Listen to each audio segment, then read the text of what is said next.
Ladies and gentlemen, good evening. It's another beautiful Wednesday evening here in Queen City, Nevis. And you know it's 8 o'clock. And once it's 8 o'clock on a Wednesday evening, you know it's time for On The Mark, straight talk across the narrows. I am Troy Liburd, and I will be with you tonight for 2 hours of uninterrupted talk radio. You know, we love to come here to On The Mark. It's an opportunity for us to interact with you out there in the general public. You can tell us things that you think are of importance, things that are happening around St. Kitts and Nevis, around the Caribbean, around the wider world, and we of course will come with some issues. And tonight there's quite a bit happening, so there's quite a bit that I have here to talk about. But of course, I'm always looking out for the input of our callers. You make the show what it is. So, you know, ladies and gentlemen, I want to welcome in all of you who are listening tonight from the four corners of the world. Those of you from the Far East, in Taiwan and so on. We have a lot of students in Taiwan. I'm told that we have a contingent from the Federation that's in Taiwan right now, and you're over there interacting with some of our Kittitian and Division students who have been over there furthering their education. So I want to say a special good night to all of you. And wherever in the Far East we have people from St. Kitts and Nevis tuning in, I want to say good night to all of you. If you're back in Europe, and I know we have a lot of persons in the UK, in England, and you would have just had the big coronation of the new king, the official coronation of the new king in the UK. And so you know, that's something that we can discuss a little bit later on. But I want to say a special good night to all of you and welcome all of you. And of course, back here in the Western Hemisphere, there are lots of big things going on. My good friends in Canada, I want to shout you out. You know, whenever I get an opportunity, I shout out my good friends in Canada. You know who you are. I know a lot of persons in Canada, but I have some special friends there in Toronto, and I want to say a special good night to you. Of course, in the United States of America on the West Coast, we had some good basketball the other night. The Lakers taking on the Golden State Warriors, and I know I have some good Golden State Warrior fans who I haven't seen them since that loss, and I myself have not watched sports since that loss because I'm also a Golden State Warrior fan. So you know, guys, you know, let's see what happens a little later on today, but we're reeling right now, you know. So I want to say a special good night to all of my guys there on the West Coast, in California, wherever you are, in Texas, and all over the West Coast of the United States. Of course, to the East Coast, from up north in the East Coast, Boston, and wherever you are. You guys are doing okay in Boston, in New York, in Philadelphia. Our guys in Philadelphia are doing okay, and of course all the way down south to Florida and Miami and those places. Miami is doing well. The basketball fans in Miami, they're feeling good, you know. So I want to say a special good night to all of you. And of course, here in the Caribbean, because On The Mark is a Caribbean show. We are Caribbean people, one Caribbean, but of course, you know, St. Kitts and Nevis, this is the origin of the show, and it's something that we all tune into to keep in touch with what's going on the home front. And we always try to bring some good information, and that is what I intend to do this evening, of course, with your help, our regular good callers, and hopefully tonight we will get some new callers. I've been planning on giving out some music festival tickets, you know, so maybe tonight might be the night if we get some new callers. You never know. Ladies and gentlemen, you're listening to On The Mark. Of course, at the top of the show on The Mark, we always like to, you know, start off by giving our condolences and paying tribute to those families who have suffered loss.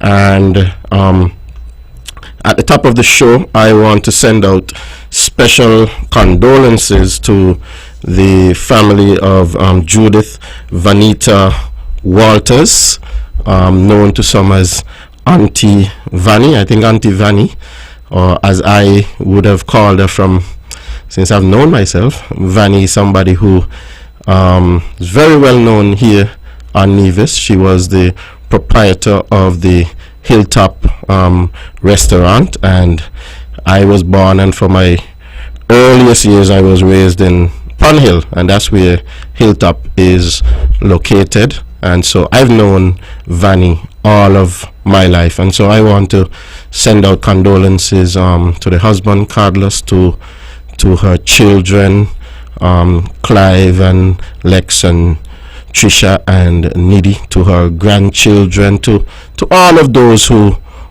mourn. You know, Vanny was one of those special persons. I think I would have heard Webo and the guys on Let's Talk last night speak a lot about Vanny, and all that was said is well deserved. It's somebody who I've known personally all of my life. In fact, the first time I ever spoke on a telephone, I spoke on that telephone at Hilltop restaurant. I remember as a youngster, when some of my family members who were living overseas in the United States, in New York and so on, before our family had a telephone, before we had a telephone, that's where our family members used to call. They would call down at Hilltop, and we would hear Vanny call out because we live so close. We would hear Vanny call out for one of the younger ones and say, run and call whomever, you know, tell them that the phone is for them.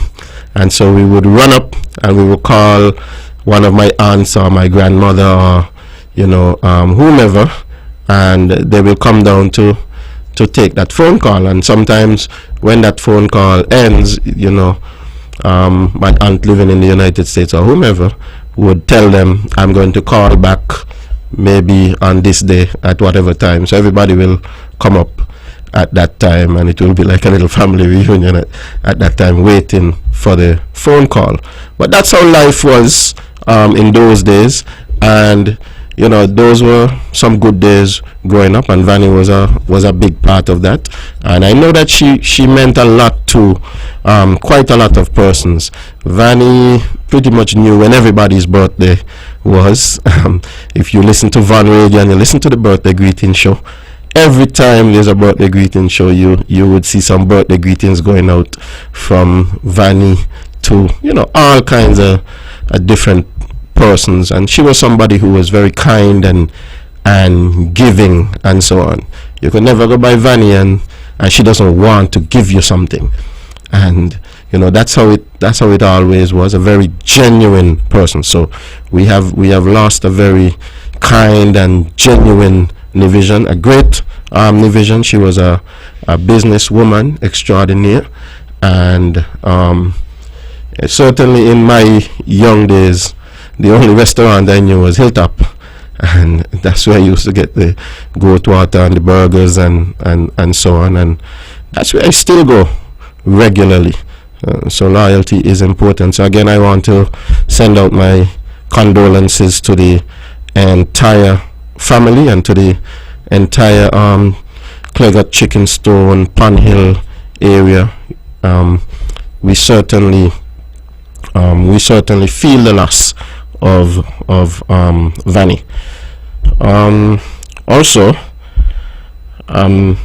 just heading here to the studio,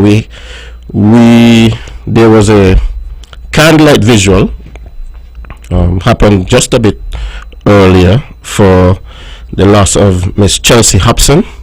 I want to send out condolences to the family of Chelsea Hobson. Chelsea is a very young lady, you know, and it's never easy when you lose somebody at such a tender and such a young age. So it has come as a sort of a shock to many persons.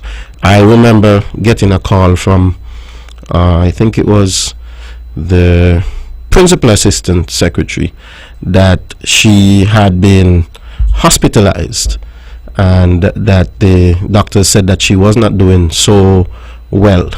And you know, I remember thinking about it and saying, you know, I think she's going to pull through. It's a young person. You know, never in my mind was I thinking that, you know, whatever ailment it was could be fatal, because when you think of a young person, you think of somebody who's full of life. You know, you go to the hospital and you don't hear that it's a massive accident or something like that. Then you expect that that person is going to pull out of it. But sadly and unfortunately, in this case, it was not the case, and so we lost young Chelsea Hobson. She worked there at the Ivor Walters Primary School. Condolences to the whole Ivor Walters family. I know that it's a close-knit group there at Ivor Walters. So again, I want to say condolences to the entire family and to the entire group there at the Ivor Walters Primary School. It's never easy to lose a young person. I think it was said before, and we had the funeral on Saturday past for Edison, the enforcer, but I think it's worth it for me also to add my condolences to the family and to speak a little bit about Eddie, because Eddie was somebody who I got along with very well on a professional level, and you know, also on a day-to-day level. I saw Eddie in many different facets. I used to play a little cricket. Eddie played a lot of cricket. I used to play a little basketball. Eddie played a lot of basketball. Eddie was a sportsman. I go and watch dominoes from time to time when we have the domino tournaments, and Eddie is a big time domino player. So, and Eddie was also working at NTV, and you know, was probably the cameraman of choice whenever I had anything to do. Eddie was always there, and he was always on time. It was a wonderful ceremony there on Saturday last, and coincidentally, Saturday was my birthday. You know, when somebody asked me, you know, what you doing this afternoon, I told them I'm going to funeral. They said, you're going to a funeral on your birthday? I said, well, hopefully I'll have some more birthdays to come, hopefully, but this is Eddie's day for his funeral, and it's important to me, so I wanted to be there. So condolences to Eddie's family. Ladies and gentlemen, of course, you know, where there are lows, there are highs, and you know, we talk a lot about the persons who we have lost, but we should also shout out the persons who are still here and still contributing, and so on. And so I want to send out big happy birthday wishes to all those who have been celebrating birthdays over the past few days, and I share a lot in common with people who have birthdays around this time, because of course mine was on Saturday. I spent it with my children for the most part, and then I went to funeral, and then you know, I came home and had a quiet evening. So that's how I spent my birthday. But there are lots of persons celebrating around this time. Today, of course, I want to shout out Mr. Alex Percival. Alex is somebody who is very close to me and works close to me also, and he's celebrating today. So I want to send a big shout out to him. I also want to shout out Andres Bartlett, who celebrated yesterday. My neighbor, Deli Ranks, who celebrated, I think was the day before me. So lots of persons have been celebrating. I'm told Captain Skeet is also celebrating. I want to shout out Yannick Liburd, also from Colhill, who is celebrating. Lots of people celebrating around this time in May. And you know, I like to go around and say that good people are born around this time, you know. Diane Hobson celebrated just the other day. So, and Diane, you don't look at the over 30. So, continue to do what you're doing. So, good people born around this time in May, and I want to shout out all of them. Ladies and gentlemen, it's 15 minutes after the 8 o'clock hour, and we have quite a bit to talk about. A lot of things have been happening. I would have mentioned earlier that we had the coronation of the new king, and that's something that we can talk about. The prime minister, also the premier, who of course is not here this evening, that's why I'm here, and the Governor General, also the Deputy Governor General for Nevis, they were all part of the contingent that went off to the UK to witness the coronation. So St. Kitts and Nevis was well represented in that coronation. Of course, there have been a lot of talk about the coronation, some positive, some negative, of course. We also had some big happenings here on Nevis, some political happenings. Our opposition, the NRP, would have, I don't even know the term that they use, but they would have formally removed one of the sitting representatives from the party, and I think that's something that's worthy of talking about, because it shows a lot about that party. That representative, Honorable Cleon Stapleton Simmons, would have formally come into the party and would have first been elected in 2020. So that's only, what, 3 years ago, 2 years and something ago. And now at this time, she would have retained her seat again last year in 2022. And now she finds herself outside the party and sitting in Parliament as an independent representative in Parliament. So that's something that we can talk a little bit about. We also have the election petition case that I think all of us thought that election petition case was over. The Honorable Spencer Brand would have won his seat, of course, we know that. And both the Honorable Spencer Brand and the Honorable Mark Brantley were taken to court. They both won in the initial stages of the case. The cases were thrown out, but we had an appeal by Miss J.D. Keynes in the case of the Spencer Brand case, which initially that appeal itself was said to be a nullity by the court. And now we have another appeal by Miss J.D. Keynes. So I guess that is something that we can talk about also. It seems as though the opposition here in Nevis will gasp at probably any straw that they see that they can grab. So there's quite a lot happening here in the Federation. Today, however, today was a very special day for the Ministry of Education and Sports, as we had the prize giving ceremony for the 2023 Inter-Primary Championships.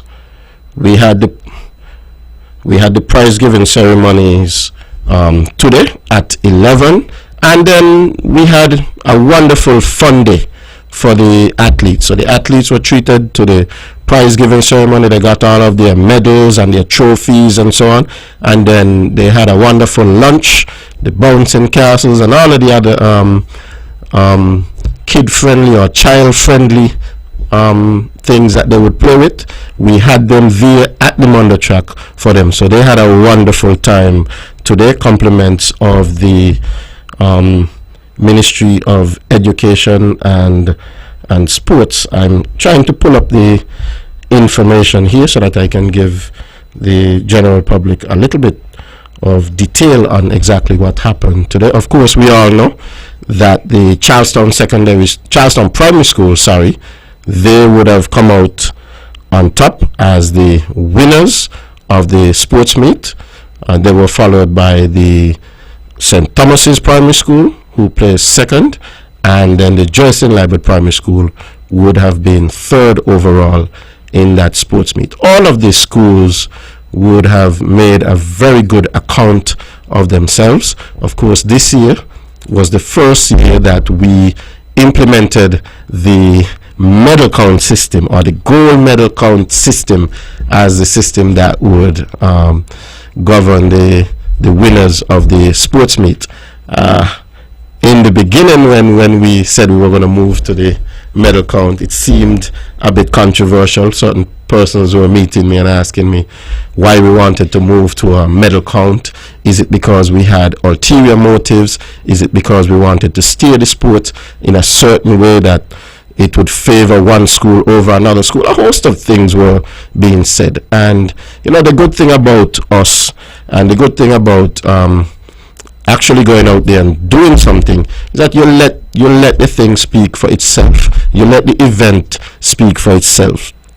And I can say that following the sports meet, all of those persons that were, having anything negative to say, that they have come back with nothing but positive, glowing praises about changing the meet from a points meet to a gold medal meet. One of the things that happened at the sports meet that probably a lot of persons might have missed was that I think the St. James Primary School was 4th overall.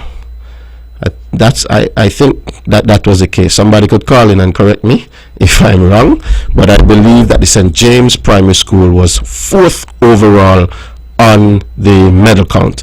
And if you know about our primary schools here on Nevis, our public primary schools in particular, then you would know that St. James Primary School is the smallest public primary school here on the island of Nevis.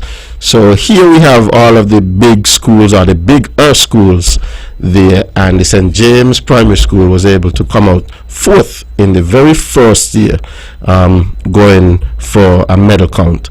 And so I think the people at the St. James Primary School can feel very, very proud. I am very proud of the St. James Primary School, and so I want to send a big shout out to them for doing so well. And I think that it gives impetus to all of our schools to go out there and start to, train, and to the athletes, knowing that if you have athletes who are excellent, that you have an opportunity to win the meet. The larger schools would have advantage because they might have more students and so on, so they could pick up more of the residual points, the seconds and the thirds and the fourth and so on.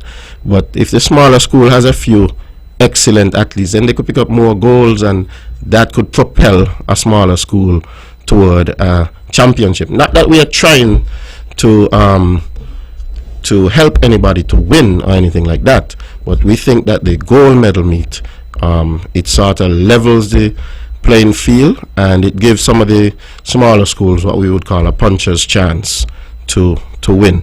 And so I was very pleased by the inter-primary school. I was very pleased by the turnout today.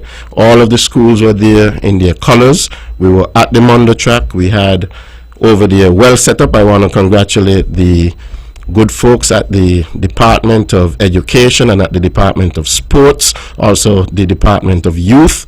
All of them were working together to put the event together today, and I think it came off really, really well. I came over in my orange shirt. I just happened to be in orange, and all of the folks at Charlestown Primary, they embraced me today as their very own orange minister for the day.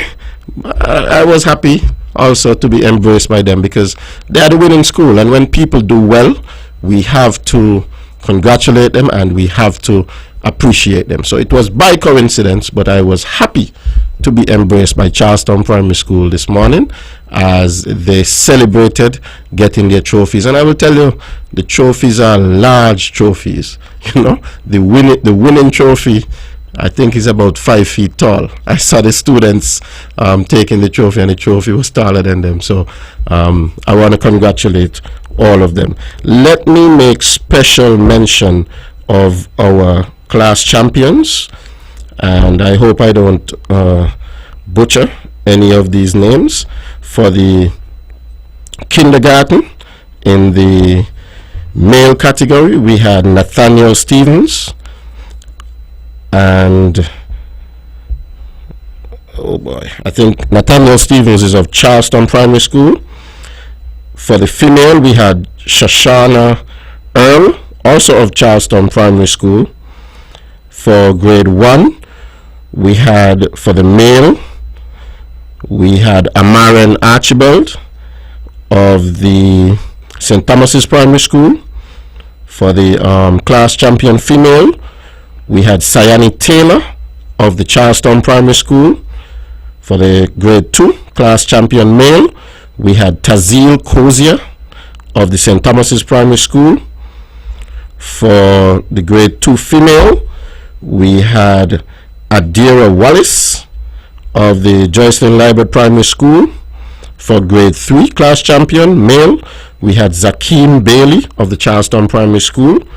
Class champion female, we had Ronnie Isles of the St. Thomas's Primary School. For the grade 4 class champion, we had Kelvin Liburd Jr. of the Joycelyn Liburd Primary School. For the grade 4 female, we had Demaya Laji, and she was of the St. James Primary School. For grade 5 class champion, we have Jareen Doras, and I believe this is a Mudcross Preparatory School.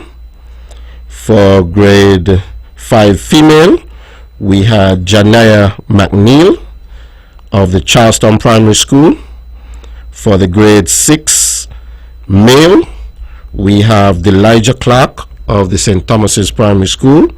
And for the grade 6 female, we have Naeli De Jesus of the Elizabeth Pemberton Primary School. And for the overall Victrix Ladorum of the Interprimary 2023, we had Adira Wallace of the Joycelyn Liburd Primary School. And for the Victor Ladorum, we had Kelvin Liburd Jr., also of the Joycelyn Liburd Primary School. And all of those students, ladies and gentlemen, would have received their medals and trophies this morning. They're at the Monda track, and then we had a wonderful fun day for them there at the Monda track. I was very happy to be a part of it. Let me take the opportunity again to thank our sponsors. We could never thank our sponsors too much. Of course, our title sponsors for Interprimary, Gulf Insurance Limited. Gulf Insurance has been with us for many years, sponsoring the Interprimary Championships, and they have come back on board this year in a big way, and we want to say big thank you to Gulf Insurance. You know, we can't do it without you. And of course, the new sponsors on the block, we want to say a big shout out and a big thank you to the Bank of Nevis International, Bonnie, for coming on board in a big way. And Bonnie has really come on board significantly, and you know, they have really helped to make the sport something big. They have also given us their commitment that they would be back with us. Of course, the good folks from Bonnie and the good folks from Gulf Insurance were at the prize giving ceremony today. They had a real hand in the prize giving ceremony, and of course we want to acknowledge all that they have done to help us to get into primary school championships to where it is. Of course, those were, while those are the named sponsors or the co-title sponsors, we had other sponsors who came on in a big way to assist us with Interprimary. Of course, I can think of the National Bank, I think of Rams, I think of who else has come on board in a big way? National Bank, Rams, I think our school sponsors. We have National Bank again sponsoring schools, TDC, a lot of the companies on Nevis who usually go out and they are the school sponsors. If somebody is listening and they have the list of school sponsors, please send it to me, because I would like to certainly publicly acknowledge them here on the mark. Ladies and gentlemen, we are 1/2 hour into the show. It's now 8:30. Of course, you know, this show it's not a one-man show, it's a call-in show. We normally want to take the opinions of the public. I've started off already. I've put a few topics that we could possibly discuss, and I've spoken a bit about the Interprimary medal ceremonies today. So I'm going to open the lines in a few. Of course, when the lines are open, the numbers to call are 869-469-1616, 869-469-1700. So if you want to call in and say congratulations to your son, daughter, your grandchild, or your cousin, for the job that they did at Interprimary, sure, the lines are open for you to do that. And if you want to call in and place any other topic on the table, then certainly the lines are open. 869-469-1616, 869-469-1700.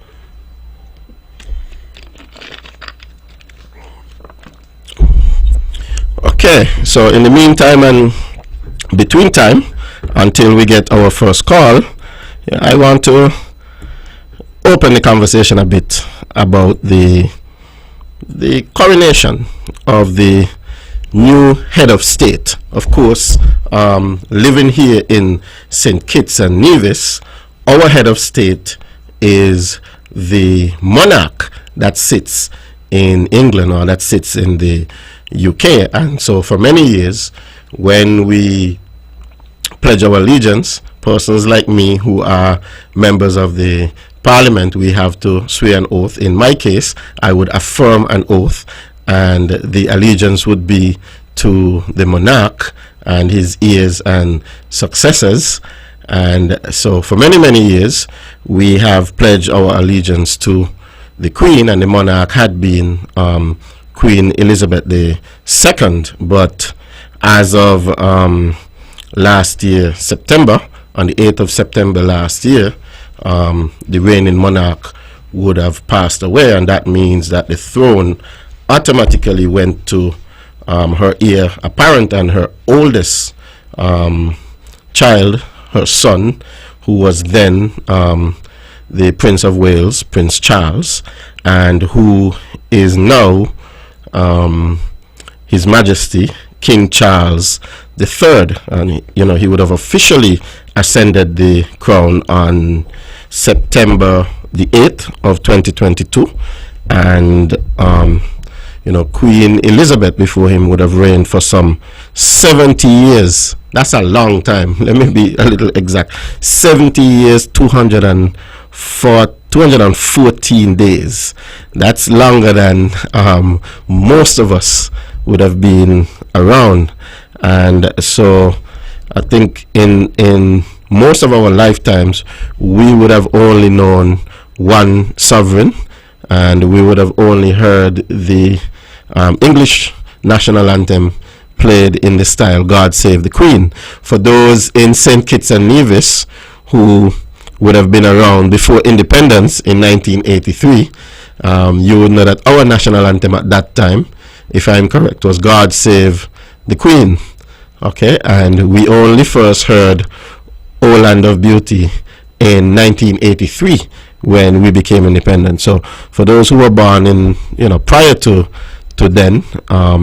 then you would have sang "God Save the Queen." I, of course, am a child of the 80s, the early 80s, and so by the time I would have come into my own, where I understand what's going on in the world, it would have been "O Land of Beauty." We have our first caller for the night, so let's go to the phone. Okay, we've lost that caller. Callers, please be patient with us. As soon as we get the signal, we'll allow the call to come in. So I was saying, certainly in my lifetime, it has always been "O Land of Beauty."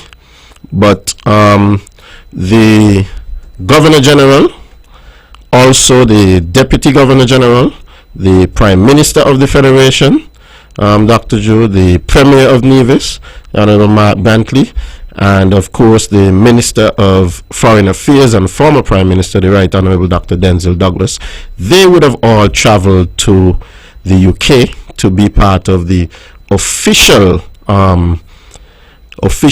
coronation, the official crowning of the King Charles the third on Saturday. Coincidentally, Saturday was my birthday, so a lot of things happened on Saturday. So I was able to, sometime early in the morning, to tune in and take in just a little bit of the official coronation ceremony. And of course, there was a lot of pageantry and pomp and circumstance that was certainly associated with that ceremony. We have our first caller. Caller, you are on the mark. Good evening. We have our first caller. Caller, you are on the mark. Good evening. We have our first caller. Caller, could you turn down the radio in the background and go ahead? I'm hearing you. Good night, This is not Eric. This is Troy Liburd. Oh, Troy. Yes. Good night. Yes, good night. I remember when the Queen was here, you know.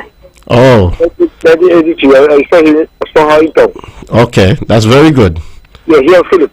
Okay, that's very, very good. You having a good night? Yeah, me and you. All right. All right. You take care. Continue listening to the show.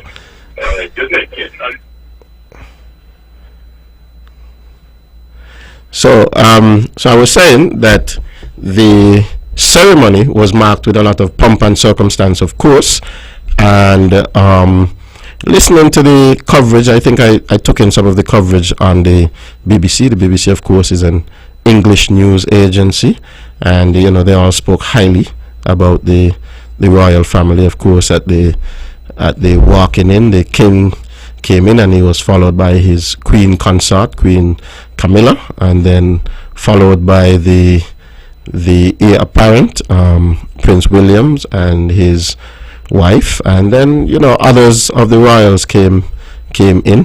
Prince Harry came over from the United States, and so we had dignitaries and heads of state from pretty much all over the world who traveled to the UK for Saturday's event to witness the event. King Charles is not just King of England.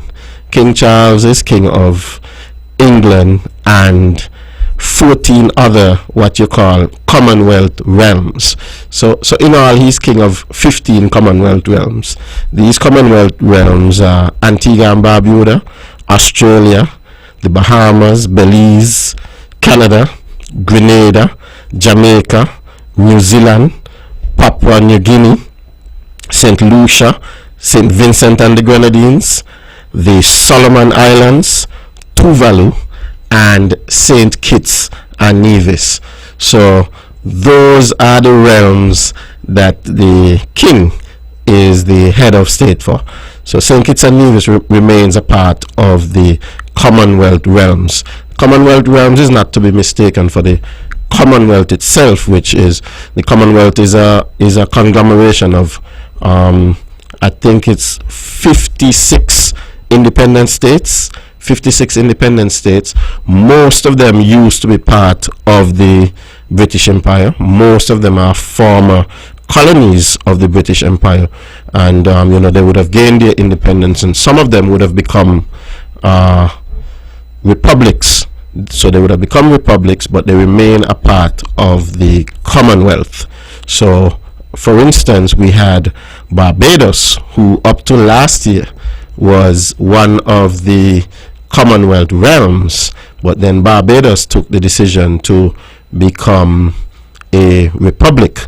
So they are a recent republic. So even though they are a republic, they are still a part of the Commonwealth as a whole, but not a part of the Commonwealth realms. So Barbados will now have a president as their head of state, and I think that president is appointed by the prime minister. However, the constitution now provides for that to be done. But in the case of St. Kitts and Nevis, we remain a part of the Commonwealth realms, and so we still have the King Charles III as our king, or as our sovereign, or as our head of state.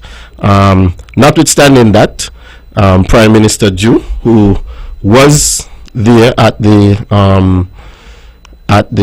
coronation and the crowning ceremony, did make some statements while he was in London to the BBC, and the Prime Minister Ju would have stated that St. Kitts and Nevis having King Charles III as king sort of limits the freedom of St. Kitts and Nevis. So that's a statement by our Prime Minister, who went on to say that he has plans to hold public consultations on whether or not the country should become a republic and remove King Charles III as our head of state. So I think Prime Minister Ju also stated in his statement that he would welcome an apology from the monarchy for its historic links to the slave trade, to the African and Atlantic slave trade, what the history books used to teach us in school as the triangular trade. So certainly those statements were made in London, and it would be good to see what people here in the Federation think about, you know, those statements that were made by our Prime Minister. Is there appetite in the Federation? People in the Federation want to remain a part of the Commonwealth realms, or do people in the Federation, you know, say, well, it's time for us to go republic? Also, at the ceremony was the Prime Minister of St. Vincent and the Grenadines, who had similar things to say, similar to Dr. Drew. Prime Minister of the St. Vincent and the Grenadines, Ralph Gonsalves, he would have said that, well, he used a bit stronger language, and if anybody knows Ralph Gonsalves, he's somebody who talks his mind. So he would have said having King Charles III as head of state is an absurdity. So that's the words that he used, an absurdity for St. Vincent and Grenadines to remain with King Charles III as king.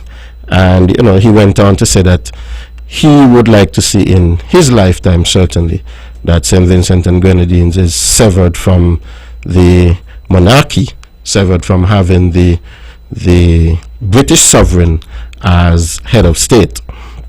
So there is a move, I mean, in the Caribbean to have some of these islands severed in a more official way from the British monarchy. Of course, we know the Prime Minister of Jamaica has also made similar statements in recent time, that he is looking to go to the people of Jamaica to put that before the people of Jamaica, going towards being a republic as opposed to remaining as one of the Commonwealth realms. So we see, with the ascension of King Charles to the throne, that, you know, many of the Caribbean leaders have been coming forward and, you know, expressing or voicing their opinions on whether to remain a Commonwealth realm or to sever the king as the head of state. Of course, that does not mean that, you know, these countries can't remain a part of the Commonwealth. Of course, if there are benefits to be had from being a part of the Commonwealth, then our countries can still benefit from them. Or it could be the case that, you know, the majority of the people in the country, the majority of the people in St. Kitts and Nevis or any other country could decide that, hey, we want to remain with the monarchy. Hey, that is something that we have grown up and we have known, and it is not bothering us in any way, and so we want to remain a part of the monarchy. That's really going to be up to the people. The Prime Minister has committed that he is certainly willing to bring that to the people. I, of course, have my own opinions on it, and I know that the Premier has his own opinions, and people within the Federation have their opinions. I would be interested to know what the opinions of some of our listeners out there. I would be interested to know what your opinions are on the Federation's position as it relates to being a member of being one of the 14 Commonwealth realms.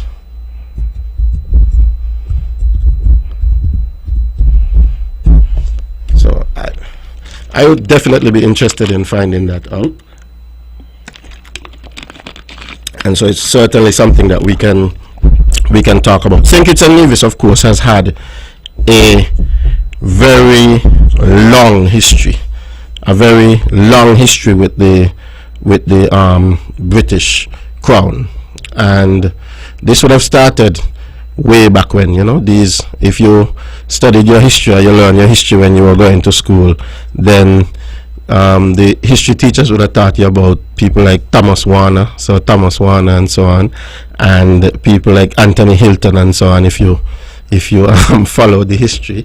When I was in school, I used to follow the history a little bit and listen to the history a little bit. So I know that back in 1620 or 23 or sometime around there, that St. Kitts was colonized. We have a caller. Let's go to the lines. Caller, you're on the mark. Good night.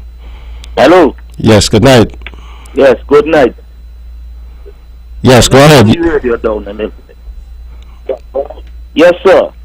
I noticed you were talking about the realms and so forth. But I noticed you didn't say anything about what King Charles said. Oh, you didn't mention anything about what the Australian Prime Minister said. Well, tell me what they said. Tell me what they said. Well, according to the BBC, they said, the Australian Prime Minister said, it's inevitable that Australia would remain there forever. The matter would go to the people, and they so choose. They do what they said. I did follow a little bit about Australia. Actually, the Prime Minister of Australia currently is somebody who is very Republican, who leans towards making Australia a republic. The difficulty with a country such as Australia, the way that their constitution is set up, in order for Australia to be severed from the crown, they have to have the buy-in of pretty much, it has to be unanimous buy-in from the entire parliament, and from all of the different constituencies around Australia. So I don't think it was a case of him. But before I say something else with Australia and Canada and so, what is to be gained by becoming a republic? What is to be gained by becoming a republic? Yes. Well, for some people, certainly, the crown remaining as the head of state is probably the last symbol of our colonial past, and some persons would argue that we want to take off that yoke of our colonial past. Some persons would argue that there's nothing really that we are gaining from being one of the Commonwealth realms, that we are calling somebody who sits in England our head of state, but we're not really gaining anything tangible from that. So we do not lose anything from going and being a Republican. The British were our colonial masters, and the culture, we developed that kind of culture under them. I mean, you think that could disappear overnight? Well, certainly not. The English have had... And look at, on the other hand, the Francophone countries. Some of them fought to get the independence from France. But look at the ties, the kind of ties they have with France. Similarly, the Spanish. So I don't want to go wrong with us. We just jump in here and there. I want to follow big fish. We are small fishes, And we need to see ourselves away. And so you see, the thing is that the discussion is good to have on either side, because there would be persons who would be for it, and there would be persons who would be against it. So there are arguments to make for both sides. I mean, you did mention France and the islands that were colonized by the islands, countries. Well, the countries that were France and Britain had, of course. I mean, the European countries in the 1600s, the 1700s, and the 1800s would have pretty much colonized most of the world. Even the United States of America, who is we consider to be one of the leading economies in the world, was a colony of England, and before that, parts of the United States were colonized by the Dutch. And Spanish. Yes, and the Spanish, of course. And part was Russian. To the south, yes. Alaska. Eastern side up there. Man, you know all your stuff. Yeah, but okay. And also, I like to see completeness. Now, Mozambique was a Portuguese colony, and Rwanda was a French colony. They are both members of the Commonwealth. The Commonwealth is a grouping of about 53 countries. 56. 50 something. Yes, 52 of them. 52 of them were past British. Yeah, but what I'm saying, colonies. Mozambique was a Portuguese colony, but they are a member of the Commonwealth. Also, Rwanda. So you see, there are things to be gained from the grouping. And also Trinidad and Tobago is a republic, you know. Yes. But it's still in the Commonwealth. Yes. Guyana also, but they're still in the Commonwealth. Yes. Only that they remove. But the king is no longer the head of state. But they're still they're not a Commonwealth realm, but they're still members of the Commonwealth. The Commonwealth of Nations. Yeah. And you, I don't know if you know, but you sound pretty young. So what I don't know, you can certainly tell me, and I'll be happy to get that information from you. The other time was Foreign and Commonwealth office were together, you know. And then as more countries became independent, and also removing the monarchy there in Britain as the head of state, they changed it, they separated them. So you no longer say British Commonwealth, you say the Commonwealth. So, you know, that's time government things on here, and so forth. So we got to prepare ourselves for that. Since you're so knowledgeable about this, can I ask you something? Yes, sir. What is your feeling on this whole talk about reparations? Well, I'm a supporter of the monarchy, you know. What support? And incidentally, yesterday I ran into a British couple from North London. And I had about a 1 hour discussion. Somebody was with me and them. And boy, it's interesting to hear that woman. They love the monarchy. They would die for the monarchy. But then again, you have some English people tell you, even though they are monarchists, they'll tell you some of the monarchs in the past who are good and who are bad. And for instance, Henry VIII. The one I remember, I met a couple here at Warner Park. This woman, she was a history teacher too. She said that I'm nobody, I'm just an ordinary guy. Man, you're very knowledgeable. She said that Henry VIII was the most villainous king they had, and so forth. That's opinion. That's the Tudor king. Into some of the things I would have read about them. It wasn't so easy, you know. But you see, but those days, the king or queen or whoever, they had absolute power, just like in Bible times. But it's after the removal of Charles IV, things changed. The British changed the monarchy. So where we know, instead of the monarch rule, they only reign. They still reign and rule, but no longer. And there's a big difference. Yeah. So they. But the monarchy has a lot of power, and that's how we still, you know, but that they don't use it because Parliament would supersede everything. So anyway, I can't carry on no longer because I know it's a talk show. Well, I wanted to get your opinion on the reparations. You say you support the monarchy. Reparations? Yes, I wanted to know where you stand on reparations. I did not support slavery, but because of how the world was, and they want to thrust into a forward, upward development, they saw that labor, okay, when you're going to produce anything, land, labor, and capital, enterprise, they say nowadays. But labor is important, land is important. And you see that I was thinking about this land, you know, that's something I always want to discuss. But labor, when the labor cheap, but now you're making machines.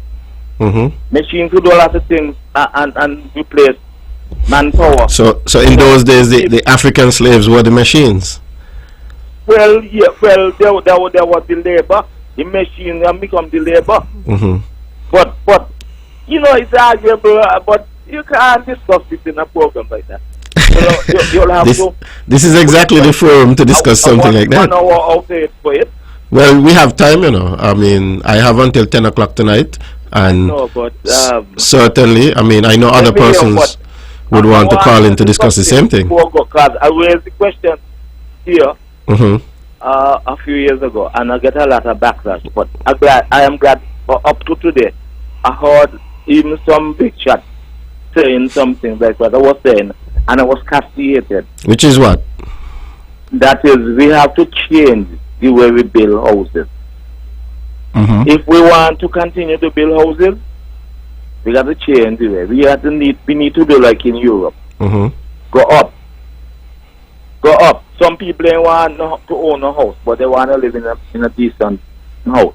Oh, so you're talking about going maybe 4 or 5 floors in some instances, and having apartment buildings. So that people would not own. But those are people own, you do them like I see in Britain. So 2 stories, one long house partition, in 2-bedroom, 3-bedroom units, and so forth. Duplexes.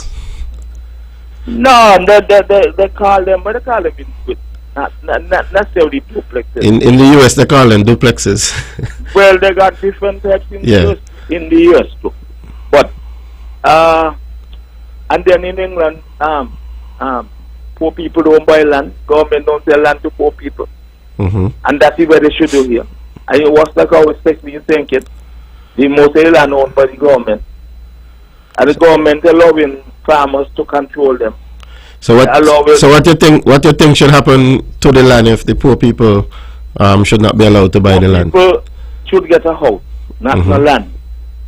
But a house with a little piece of land for a backyard garden and so forth. Just like I see them in Britain. Poor people they want to pay for the land and then that will pay for the house and all them foolishness.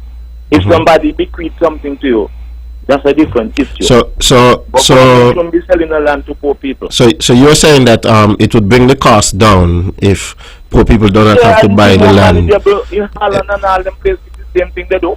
Okay, but you would know that part of the reason for them doing that is because of population density. Now you would have a large amount of persons trying to fit within a small amount of space, and so because of the lack of space, then persons have to be innovative, and so they come up with these type of housing schemes and so on because of the space. I mean, here in the Federation, certainly people have been branching out and moving off into the suburbs and so on. Spreading out too much. We need to control that. We need the political will. Stop the politics. So you're saying that we should keep more people in the city area, like in Bastia? Not necessarily in the city area. But wherever you're doing the housing development, stop spread out. You're spreading out laterally. You ain't got no land. You want to go uphill where when... you know something, Carla? I tend to think of myself as somebody who likes to think outside of the box. And architect or engineer? Yes, I'm an engineer, and building construction is one of the things that I love a lot. And so I tend to think about different ideas and so on. But I've never heard anybody quite throw it the way how you're throwing out that idea now. I have heard people in the past propose. I said it a time when a certain politician was on radio, and I was surprised when they said something. The response was that they want to get up. What get to the talking about? So in England, I go in England, in Birmingham and other places, and the housing will be decent and nice. You just partition. You got a 2-bedroom house. You pay to own it, and so forth. Some people got something with garages, depending on the layout and so forth. And another thing again, these stairways and steps to go up in houses, they're too high. And the colonial time, you never see nothing more than 6 inches high. The height of the steps. And the pitch is so accommodating. And the space is necessarily big, but they're well laid out. So we need to consider and stop this rush to build house to say they want this type of house in this kind of time. So as you do housing, you want water development, you want other things to go together. Carla, let me ask you something. So as you're talking about housing and so on, and there was something big in the news recently about housing over there in St. Kitts, and you're calling from St. Kitts, right? Yeah. So there was something big in the news about a contract signed with a company out of Trinidad, where they were going to build, I think, in excess of 2,000 homes, and the value of the contract overall should be in the region of about 600,000 EC dollars. I saw the thing going out about 1 point something billion, but that was TT dollars. I guess whoever wanted to put out the headline, they were trying to stir up as much outrage as possible. But what is your feeling on that? After you've expressed, your opinion on what you think about housing. I like new ideas and stuff. But I believe things of such a national interest, it should not be kept like a secret and then you just bust it on the people and think, well, you're supposed to just accept it. I don't like that kind of thing. And most of nowadays the public is looking for transparency. But I don't think much of the public. But I think the information has been put out. From what I understand, when they don't conclude everything. Well, from what I understand, they're going to be using a different construction methodology. That this company, they're going to be bringing this construction methodology with them. They're going to design the houses. Persons will be able to choose from a particular design. And a Barbadian company came here time, and they had some models of New Road area, and people frowned because. But why find out people in St. Kitts and Nevis? They ain't like change, They ain't like change. But I would have seen. I went to the wedding in the early 70s, first time, and I would have seen houses that these structure came down from the United States, the slabs, and they put them up in the footing and so forth, and board them up and weld up and whatever, and the building are still there. Some of them are hotels and so forth. So, well, we have even live in a third world country where we are not exposed to a lot of ideas. Well, we have several different types of buildings here in Nevis. Carla, we have several different types of buildings here in Nevis. Some of our schools were built using different construction methodologies, not just the regular concrete and blocks house that we are accustomed to. I guess part of it is that we've been subject to a few hurricanes, and so people in the Federation, they're not so easily trusting of some of these other type of methodologies, but there are some construction methodologies out there that you can get the house built quicker than using the conventional method. You can utilize less labor than using the regular methodology, and the houses come in cheaper, and they're just as good. They look as good. They look similar, and they can come in cheaper. They do not know the material. They don't know the strength of material. They don't know things like that. So they're hard to accept. But anyway, Mr. Liburd, one of these days I would have liked to meet you. But man, whenever you're ready, you come up to Nevis and you come and look for me. Okay? I enjoy the conversation. One of these days, whenever you're ready, you just come up to Nevis and come and ask for me. Somebody will point you to me. I enjoy the conversation. Yes, Mr. Liburd. Very enlightening, especially the part about the construction, because that is something that I love to talk about. And I believe the Federation is battle weary. Battle weary in terms of the politics. Yeah, elections. Elections.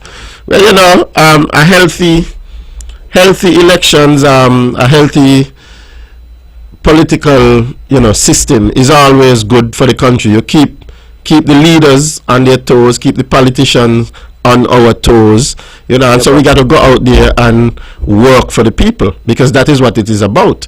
If the New Zealand Prime Minister run? I have not been following. I would need to. With a bang, popular and all of that. But she said no more fuel in the tank. Well, this thing is not easy. Some days you don't feel well, and you have to get going, whether you feel well or whether you don't feel well. You keep going. I mean, I work closely with the Honorable Mark Brantley, and there sometimes, we having a private conversation, and I know that he's not feeling well, and he goes right out there and he puts the best in front, and people wouldn't even know that he was not feeling but how well. long can that be done? And full disclosure, for the past 2 days I've been spiking a fever and going down. Even before I came here to the radio tonight, I was spiking a little fever, but I took to paracetamol, and I'm here because when you're working for the people, you have to go out and give a good effort. And but the people need to learn to understand. Human being too. Well, of course, the people know that we are human beings, but you make yourself more than human being. Not at all. Keep them like that. But you have to perform, because if you don't perform, you come perform without overburdening yourself.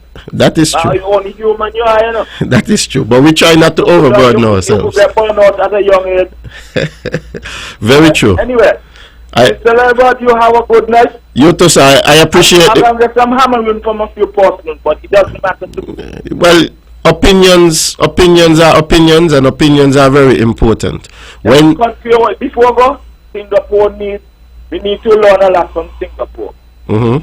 Singapore, a small island state, highly developed, well educated, just a little bigger than St. Lucia, but they're working wonders in the world. They were building a city in China, and nearly everything up there, the businesses are state-owned.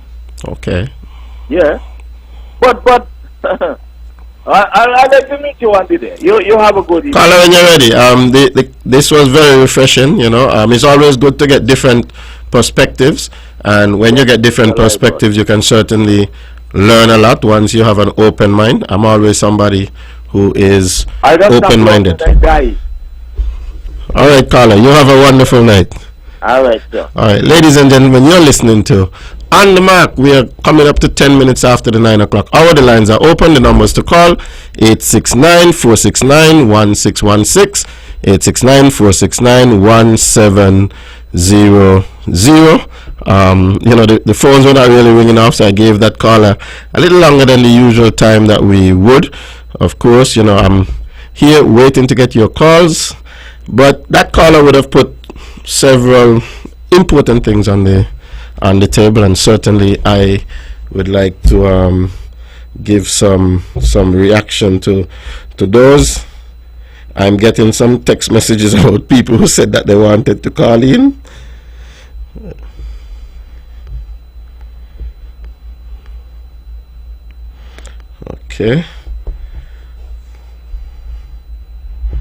Okay, so they said they're gonna call in soon. We got a lot of people. They're messaging me, but the numbers to call: 869-469-1616, 869-469-1700.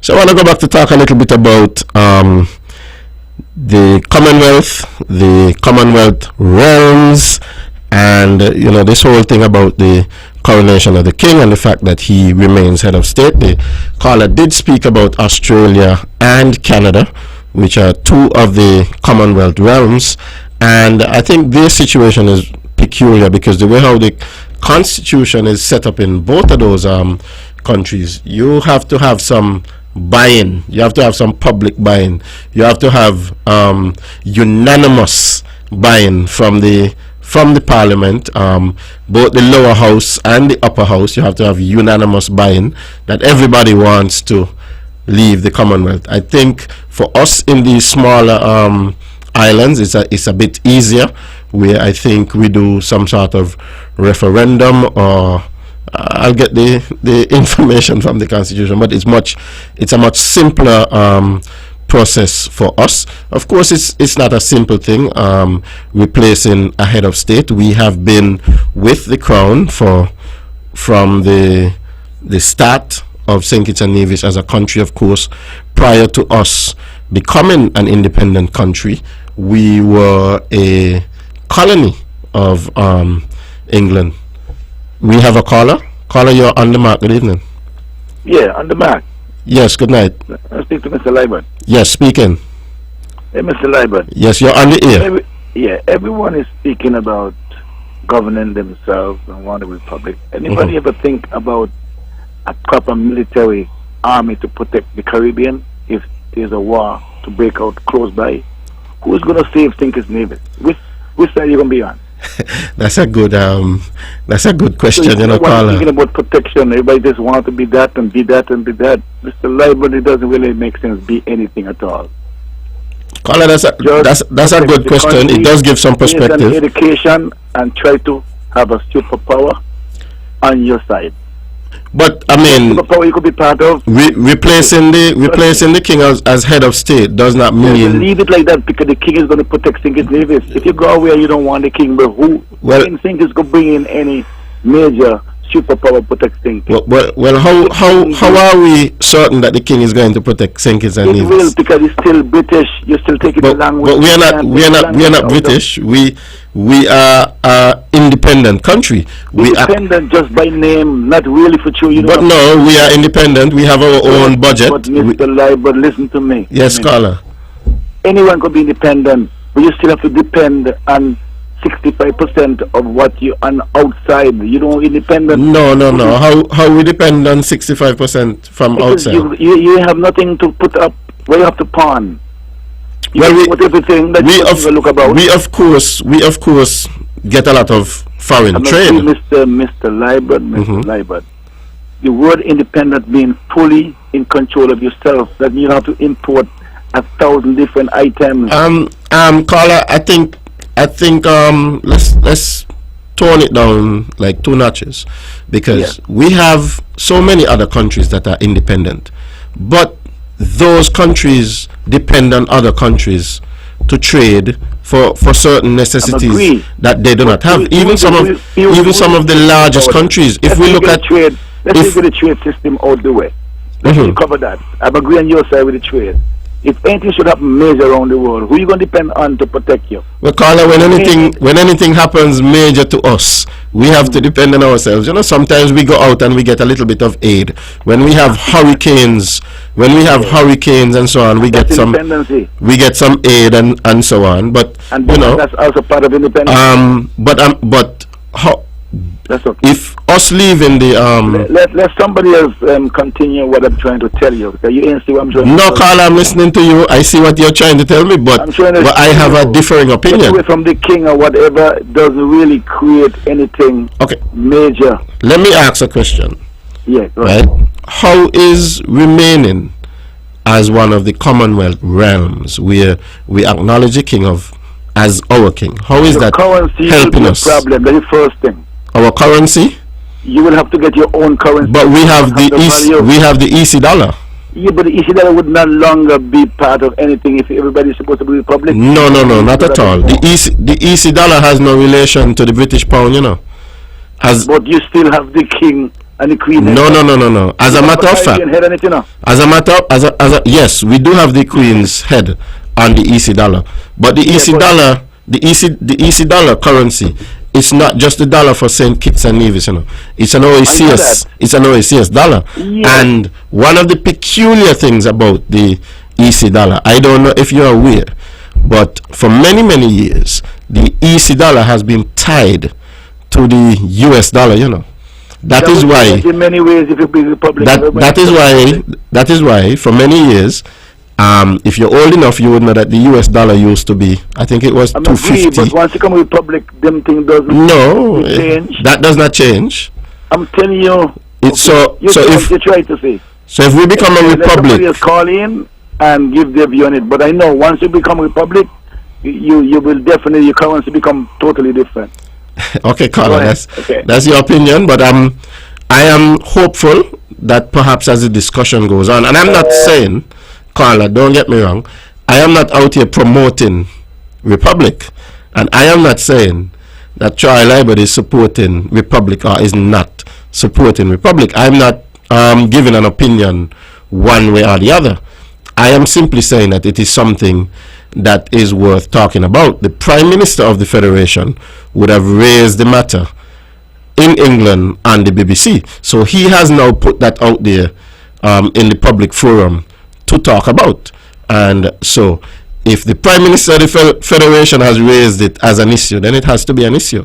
We have another caller on the line. Let's go back to the line. Caller, you're on the mark. Good night. Hello, good night. Yes, good night. For example, right?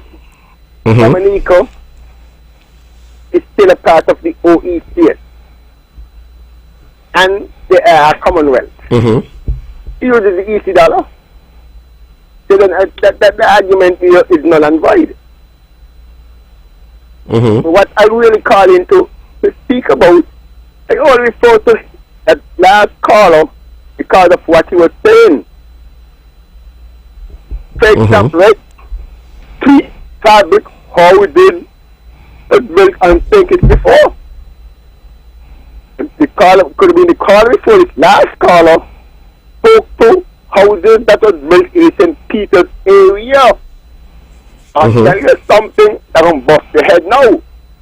The house that the Prime Minister was living in before he even got live in the house of the Prime Minister's dwelling is a prefabric house.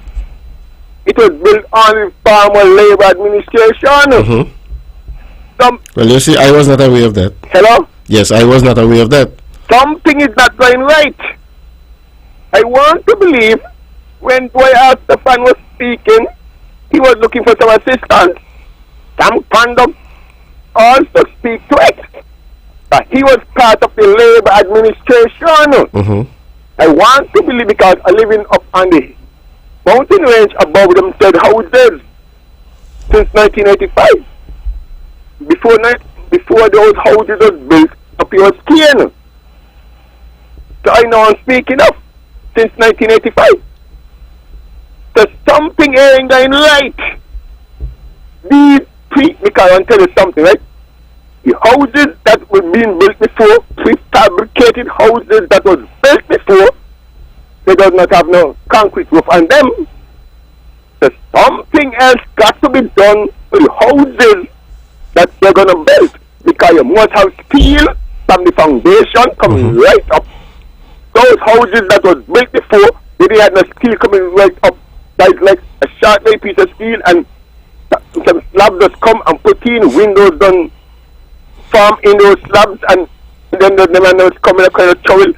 They do a kind of they use a sandblast like and get the roughness off the house and do that kind of trowel kind of finish. The houses up here I could tell you for a fact they can't move because they got a timber on all of them.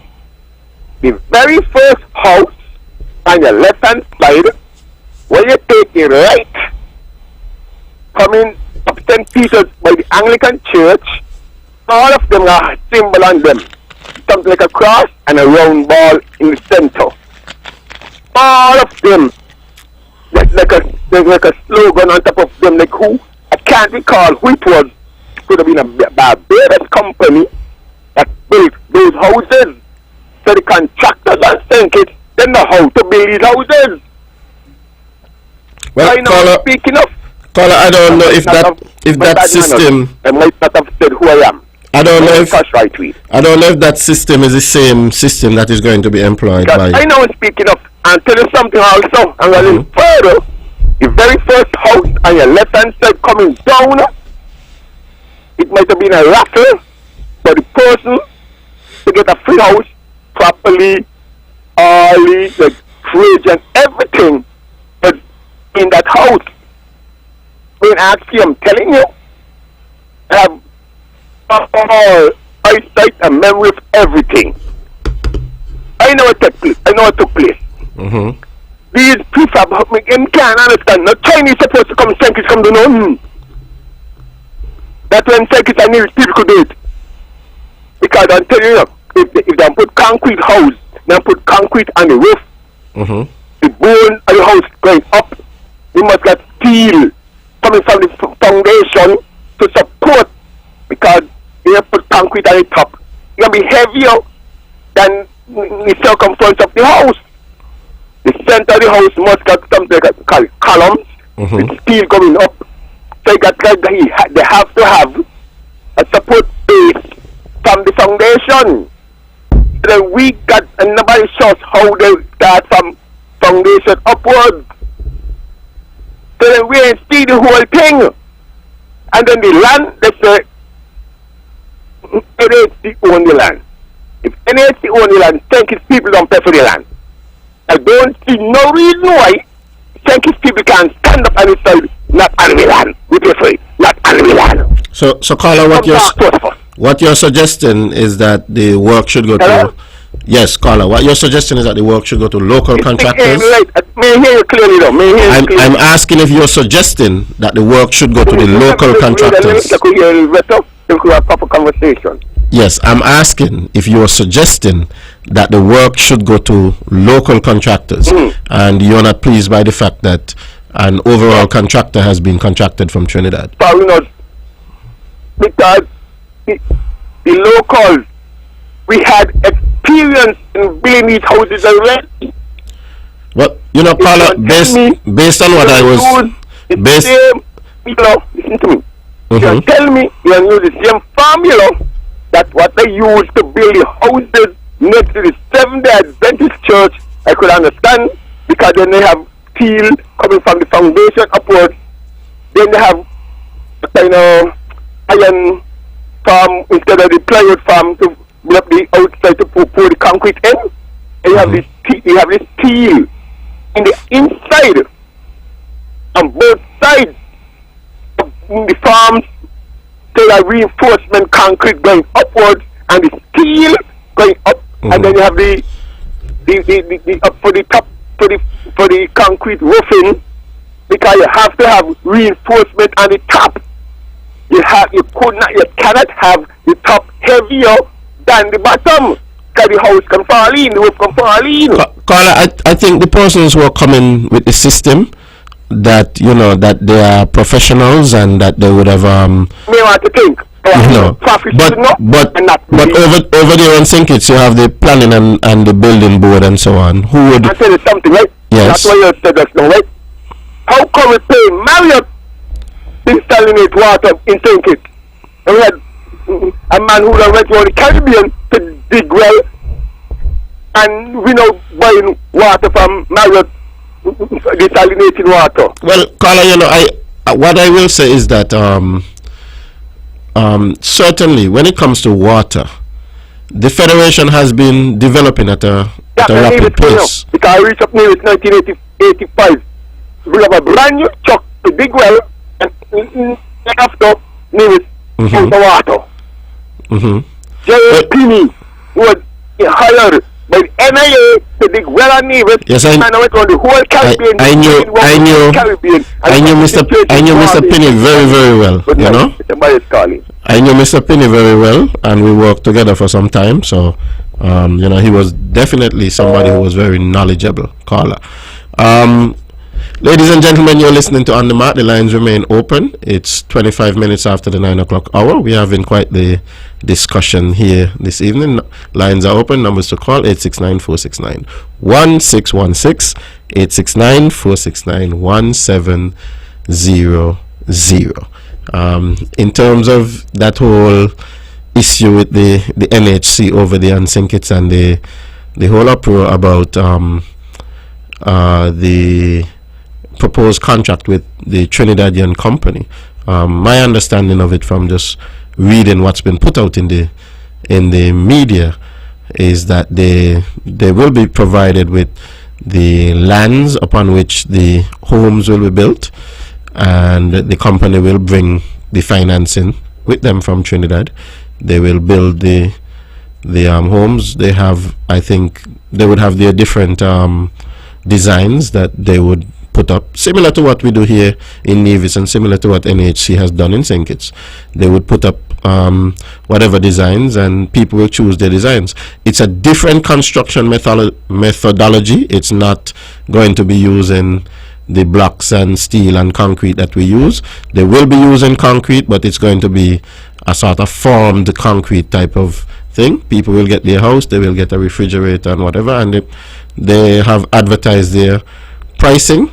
At the end of the day, they will come in, they will build the houses, and then the people will pay for their houses. So it's similar to what is being done before, except that the overall contractor is an overseas contractor. Whether or not persons from St. Kitts would be getting subcontracts to actually do the work, then that would be up to the government and the NHC. It all depends on what policy is going to be employed in that way. I'm told that it's going to be 2,600 homes. Certainly over here on Nevis, NHLDC has been doing homes here on Nevis. We've employed probably a different strategy here on Nevis. We have not built homes in mass, sort of like what they're doing on St. Kitts, but we have been slowly building homes over here in Nevis. So it's a different strategy that is being employed. Persons go to the bank and you get loans, not at the regular commercial high rate of interest, but loans with a lower interest, and then once you're qualified for the loan, then NHLDC would come out and build that home for you. But the quality of the houses being built in Nevis certainly top notch. I've seen some of the homes that are built over on St. Kitts. I haven't really been inside of too many of the homes, but the quality, I would say, is okay. So it all depends on the various methodologies being used. I would certainly be interested to see what the construction methodology looks like, but I want to give the caller some assurance that the government does have professionals employed, has engineers and so on employed, and so once the sample homes are built, or how much ever houses they will put up as a sample, and the people from planning and so on can check them out and make sure that they are okay and that they are safe and that they are hurricanes resistant. I would assume that would happen before they go ahead and give the okay to this company to push forward with all of those things. But it's a policy that the government is taking, and I mean, governments do have a right to take a policy decision and take a direction that they want to approach something from. That is how the federal government has chosen to approach the housing situation, and so we can wait and see what's going to happen in as far as that is concerned. Ladies and gentlemen, we are at the 9:30 mark, so we have just half an hour to go in the show. So if you're going to call in, now is the time. 869-469-1616, 869-469-1700. I want to talk a little bit more about this whole King Charles III scenario before I go off it, because I don't think I'll get another chance to come on the mark and talk about it. Maybe some of those other topics that I have in mind, because those are relevant to us here in St. Kitts and Nevis all the time. But while our minds are on, and this coronation is fresh in our minds, and maybe I'll talk a little bit more about that. So I was saying that we have a long history here in St. Kitts and Nevis with the British Crown, and of course I think everybody is aware that St. Kitts was the first British colony in the New World, the first British colony in the New World. So numero uno, number one, the very first. Before the British came to the West Indies, the French were already here. The Spanish certainly were already here, and they would have colonized.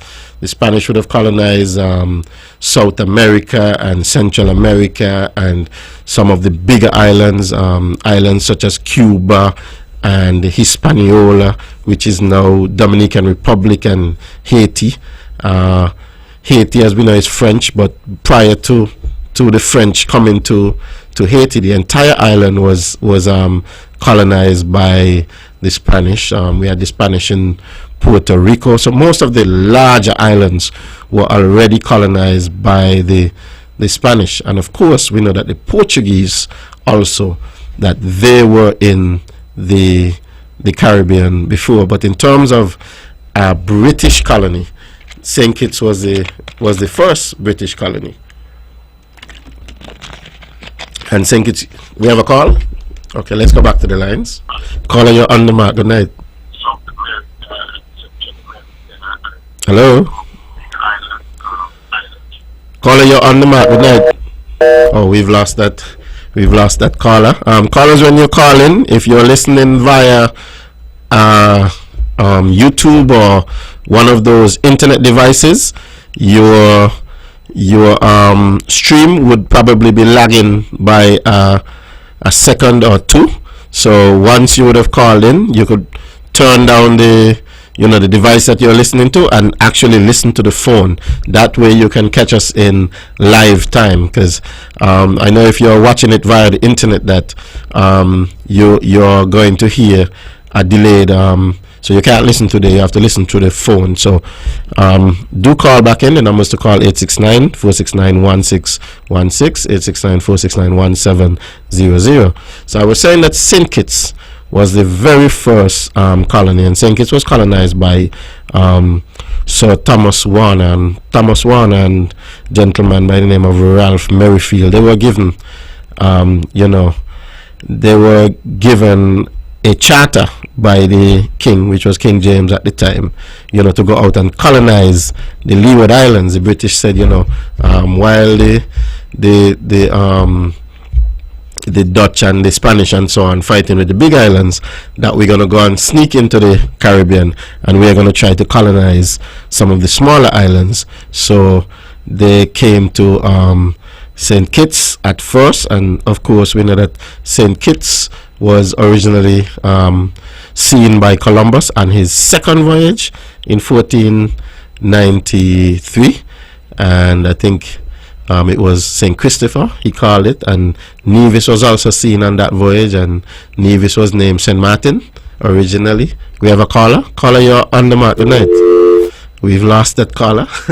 our callers losing patience with us tonight. So Nevis, when it was originally seen, was called St. Martin, and then sometime long after there was a mix-up with the name, and St. Martin went to the island that we now know as St. Martin, which is split, of course, between the Dutch and the Dutch and who? The French. The Dutch and the French. It's split between the Dutch and the French. But St. Martin was originally the name for Nevis. But I think I prefer the name Nevis. So I'm very happy that we lost the name St. Martin and we got the name Nevis.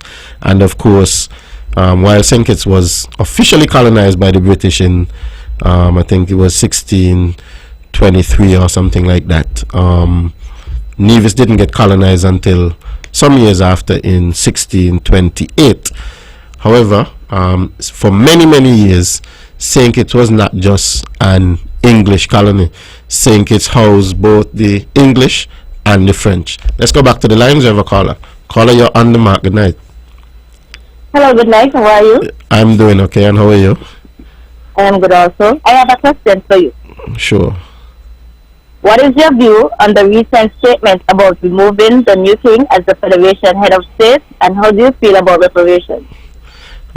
Thank you very much, caller. You're very much welcome. My views on removing the new king as head of state, I wonder if I want to put out my views so early. What I would say, caller, is that certainly it's a conversation that we should have. The Prime Minister the Prime Minister is currently he went to the coronation. I believe he's still in England. If not, he should have just returned to the Federation. But Dr. Joe, as the Prime Minister, has said that St. Kitts and Nevis will never really be free until we are probably republic, and that is his opinion that he has put out there, and he is now saying that he wants the Federation he wants to start that discussion in the Federation. I think there are probably positives and there are probably negatives that could be proposed. What I would say, as my opinion, I would look at the situation and I would ask, what have we been gaining in St. Kitts and Nevis by remaining with the king as the head of state? I currently serve as a parliamentarian, nominated parliamentarian. I've been in this position for over 10 years now. So this is my third term. I came in very young. I want to believe I'm still kind of young. But what, even in my role, what interactions have I had with the mother country, England, or the United Kingdom, or with the Crown? You know, what are the interactions with the average man in St. Kitts and Nevis? I think these are the questions that we have to ask ourselves. When we look around the Federation of St. Kitts and Nevis, what do we see happening? And we can say, well, you know, this is happening because of England. I'm the Minister of Education here on Nevis, and also sports. Are we seeing any scholarships that we say, okay, these scholarships are coming from the United Kingdom? Do we get 30 scholarships per year? Do we get 40 scholarships per year for young people coming out of high school or out of sixth form? Our education system is somewhat British based, where we go up to fifth form and then we have this whole notion of sixth form. Our exams used to come from England in the olden days. I think before we had CXC, people used to sit GCE exams, and those GCE exams would come from England. So a lot of the systems that we have are systems that we inherited from England. But what are we actually seeing coming from England per se? Are we getting monetary contributions? I mean, I can sit here and tell you that year after year we get monetary contributions from the Republic of China and Taiwan. You can certainly point to many different things in the Federation that you can say, well, Taiwan built that for us, or Taiwan built this for us. What can we look around and point to and say, well, this came from the UK, or that came from the UK? How is the relationship beneficial to us? What can the average man on the street say that we have been getting from the UK? And so, if I am going to give my opinion, these are the type of questions that I have to ask. How is it helping the average man out there? I speak about scholarships and so on because I'm the Minister of Education, and the Premier is always talking about scholarships. We have a caller? Okay, let's go back to the line. We have a caller. Caller, you're on the mark. Good night. Yes, good night, Mr. Liburd. Yes, good night. Cambridge. Cambridge is the exam, the final exam that we used to sit in St. Kitts Nevis. But they used to come out of England. And now talking about the comment that the Prime Minister made to Prince Charles, not to King Charles. But they are not speaking of the remark that Bradshaw made to the Queen. We had independence in mid-70s. But Bradshaw was not tolerating what Queen Elizabeth was saying to he. And the Queen decided, hey, we got the final say. And that is why we didn't have no independence in the mid-70s. Certain set up men, how old you are. I was born in the early 80s. Because no, listen to me. Before 1983. Before 1983. Second people went up the airport, went to meet Robert Bradshaw, when he's gone from England, with the Declaration of Independence. They're asking you to the motorcade from what is now RLB International down to the streets of Bastille. They're asking you. So when they talk about what Dr. just said to the king, and they saying what he said it to the BBC actually. No, he was in England. Yes, Bradshaw went in England and said straight to Queen Elizabeth's face. Okay.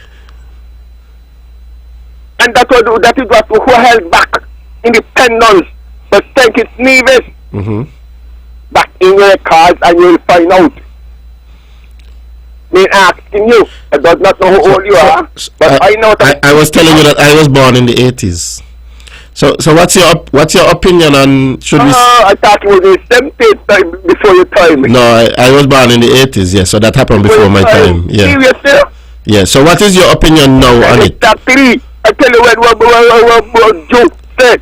He carried the message from the people of the Federation to the king. So, Carla, you think we should go Republic or you think we should stay with the king? Tell the king. Which king? So you think Republic? Could you call every Mexican song?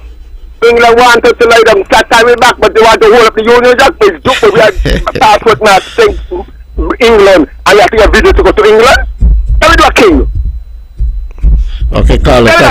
Thank you very much thank you very much for your opinion. Respect, man. Respect. All right, Carla. Respect. Let me take my opinion the truth. Yeah, man. Enough respect. Enough respect is due. So I was saying, that my opinion would be based on looking at all of the different things, the positives and the negatives, and we have another caller, so I'll go back to the phone and hold that opinion. Caller, you're on the mark. Good night. Yes, good night. Good night. I've been listening, and you can ask, what do we gain from being monarchy with the king? And you can also ask, what will we gain from being republic? And I think we're still at an advantage to remain with the monarchy. Because to me, when you look at Jamaica and Trinidad, who have been republic. No, Jamaica is not republic. Trinidad is republic. And to me, the only thing we have to gain republic is not for the people, but for the leaders and the politicians. For the leaders, how so, Carla? Most of the leaders and the politicians will benefit. How so? The people of St. Kitts and Nevis benefit for being republic, for becoming republic. Okay, Carla, that's your opinion. Just for the record's sake, Trinidad is a republic, but Jamaica is still one of the Commonwealth realms. Okay, Carla. Okay, so we have to weigh the pros and the cons before we ever think about leading the country. Certainly, I agree with you that we have to weigh the pros and the cons. I for one do not see that there's anything to be gained by the leaders or the politicians for republic, because why I say that is that at this point in time, the king as a head of state is only really a ceremonial position. The king is not really involved in the day-to-day running of the federation. The day-to-day running of the federation is up to the prime minister and his cabinet federally, and over here on Nevis is up to the premier and his cabinet federally. I happen to be a member of the NIA cabinet, so I can tell you the king has never had an input in anything that we do over here. We run the government here the way that we run the government, so I don't think that anything would change in that respect if we are going republic. What I would say though is that if we have somebody and we are saying that we are pledging our allegiance to this person and all of those things, then we are the tangible benefits coming from it. Should ask him, and you shall receive. So you're saying that our government should go to England and we should ask for what we want? Yeah, because if we still have that opportunity, that privilege for us to do. Carla, maybe that's an idea too, So maybe, we have to ask. Maybe we should go and we should ask. Let's be thoughtful. We can ask. We do have some of the most brilliant Caribbean minds and so on who have been asking for reparations for many years. As a matter of fact, even here on this show, On the Mark, several times I have hosted persons from the Rastafari community, and one of the things that the Rastafari community is always very diligent in doing is speaking about reparations for slavery that you know, that they believe that these islands that we are owed, you know, some reparations that the Crown should acknowledge, you know, the role that the Crown had to play in the heinous slave trade over the years. It was like 400 years of enslaving Africans, you know. Based on my reading, some 3.5 million plus persons would have come to the Caribbean. And I'm just talking about from England. It's over 3.5 million persons came to the Caribbean by, you know, brought here by England. And when emancipation came, there were only 600,000 slaves, well, British-owned slaves in the Caribbean. And the thing about it, when emancipation came, the British Parliament passed an act to compensate the slave owners, you know. The slave owners were given something like 20 million pounds. At the time, I think it was 40% of the annual budget. I think it was 40% of the British budget for that year went towards paying reparations to the slave owners. So the slave owners got their reparations for the... That's a long time. Yes, long time ago. In 1830 or 1830, whatever, whenever the slavery thing was abolished. So the English Parliament did decide to pay reparations to the slave owners, the holders of the slave. They compensated them for what they lost. But the slaves who were here, who were told, you're free now, go ahead and have your freedom. The slaves were never given anything to start. So no reparations came for the slaves. The slaves were in servitude one day, and they were accustomed to, because you know they were working for free, so they were accustomed to get the food, they're accustomed to get the this, they're accustomed to get the clothes, they're accustomed to get the that, right? But they were just told, okay, you're free, go and fend for yourself. They never held a job before that paid them. They never had anything. So you have to kind of put yourself in that position and kind of understand what our forefathers would have had to go through, you know, because you were in a system where the only thing you knew how to do was to just go out and work, do the specific job that you were tasked to do, because you know the different slaves had different work to do. That's all that the slaves knew. It's abolished for a long time. What you want to say, if we still with the monarchy, we're going to be acting, we'll be found like slaves? Well, you know, I am a pragmatist, right? And I am not one who has gone around a lot to talk about reparations. But there are people out there who believe that certainly we are owed some reparations. But I'm saying at the very least, if we're going to be a part of a system, there should be some tangible benefit. For instance, where are the scholarships? Well, we can ask. Do we get scholarships annually from Britain? We get a lot of scholarships from Taiwan. Well, even though probably we don't get scholarship, there are some leaders who have children going to universities in but they got to pay. UK. But they got to pay. And I think what we have to do, we have to very seriously think about it. We the government have to think about it and educate the people well and what about. I agree with you, Carla. I think education is key. That the little privilege we have with England. For instance, we don't have to have a visa to go to England. Once ago, we didn't have to have a visa to go to Canada. Mm-hmm. But whatever caused us now to have to for visitors visit to go. Yes, and Carla, I remember when we lost that privilege, and I remember months before we lost that privilege, and I was told by somebody who is an insider in Canada that we were going to lose the privilege.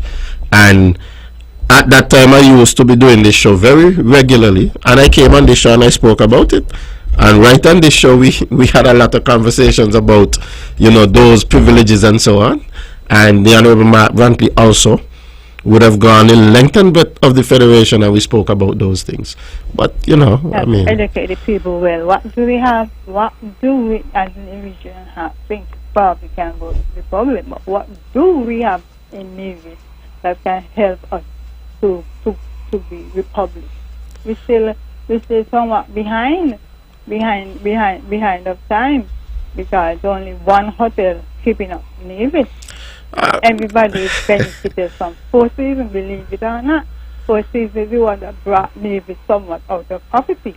And when I see sometimes we do not even, the leaders travel overseas and not encouraging investors to come to Navy. We could do that next hotel in Navy. So there we have to think seriously about becoming republic. We very have to think about it and educate the people properly, whether you remain with the monarchy or you go republic. And for me, I would say remaining with the monarchy, we will be more benefited.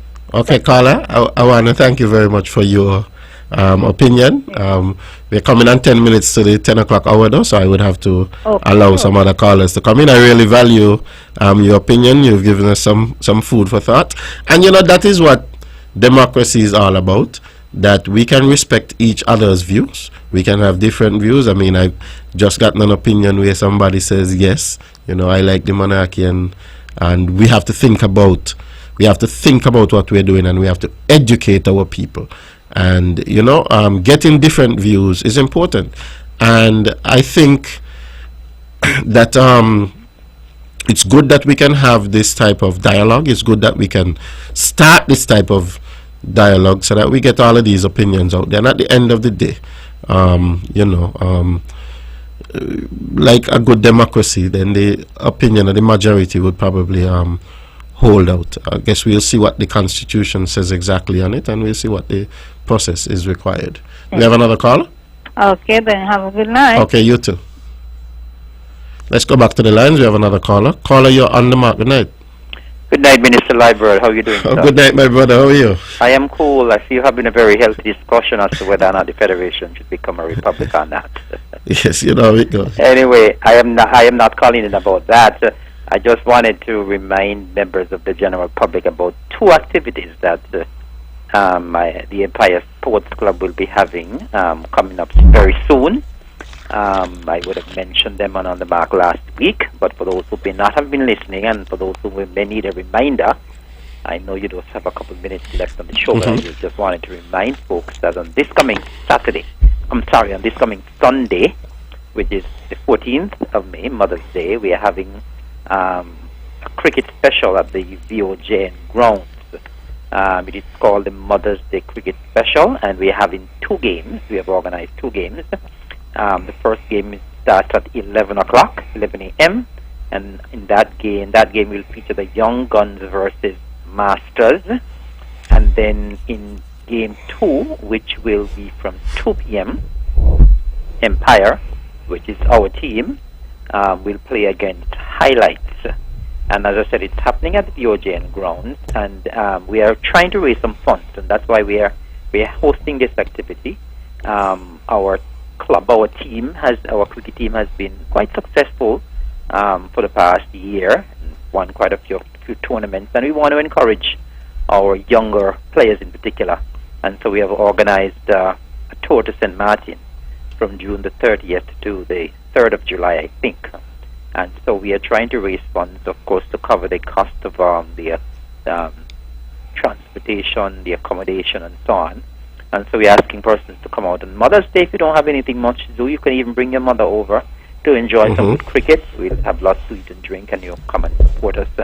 And then another fundraiser we are having, as I said, to raise funds.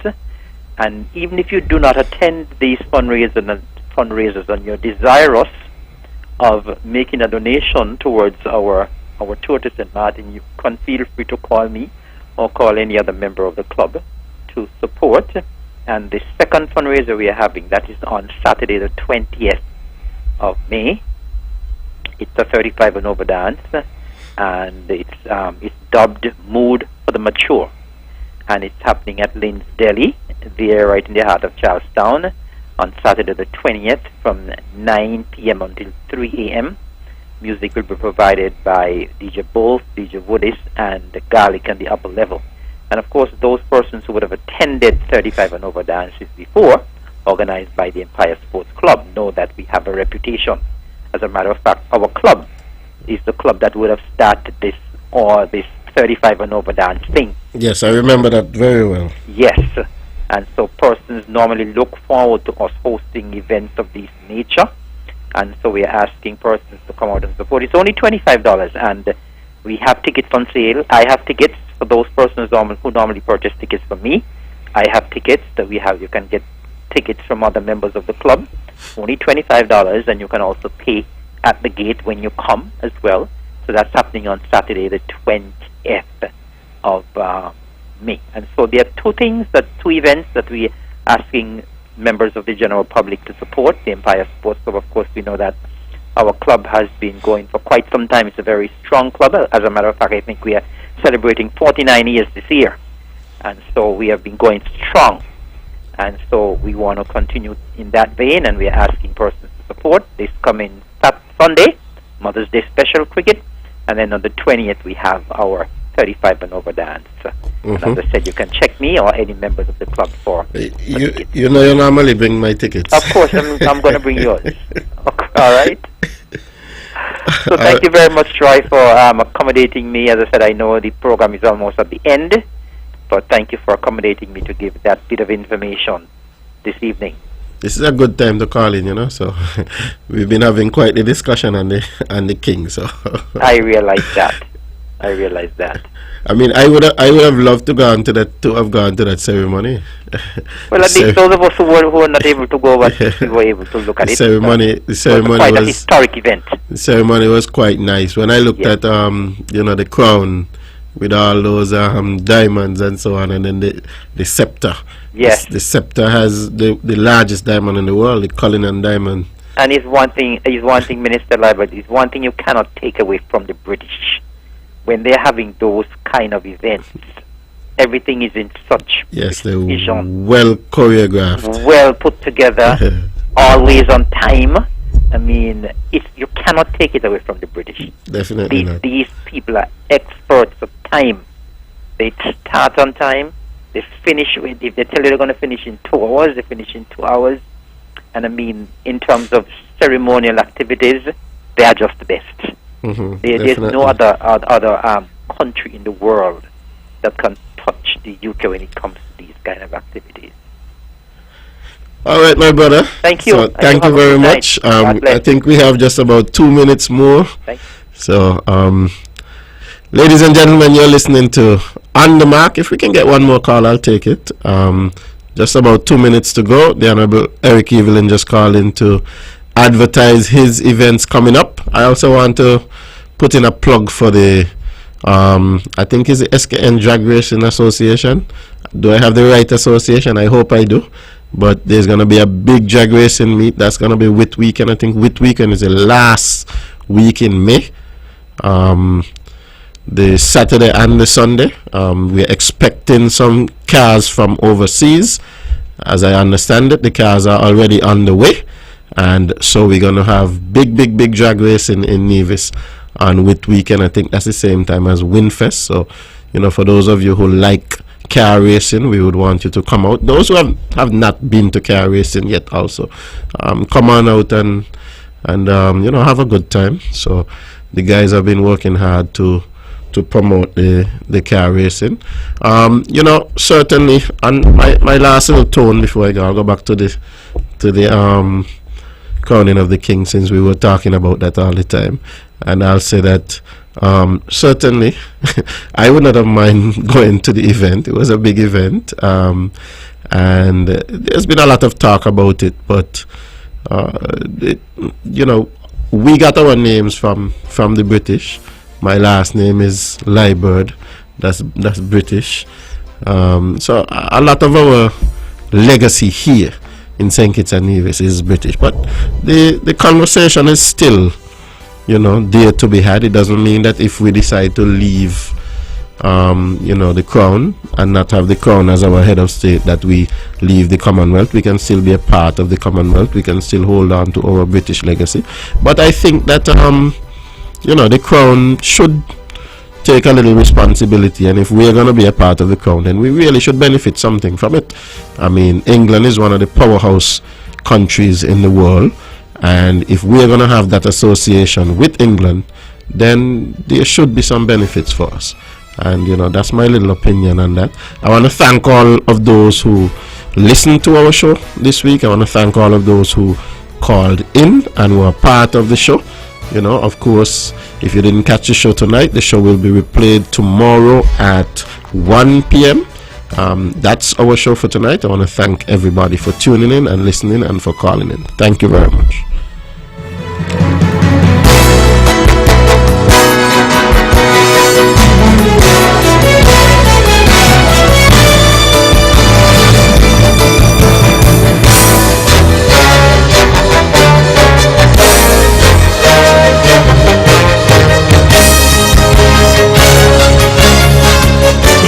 And opinions expressed on the preceding program were solely those of the participants and do not necessarily reflect the views of the Nevis Broadcasting Company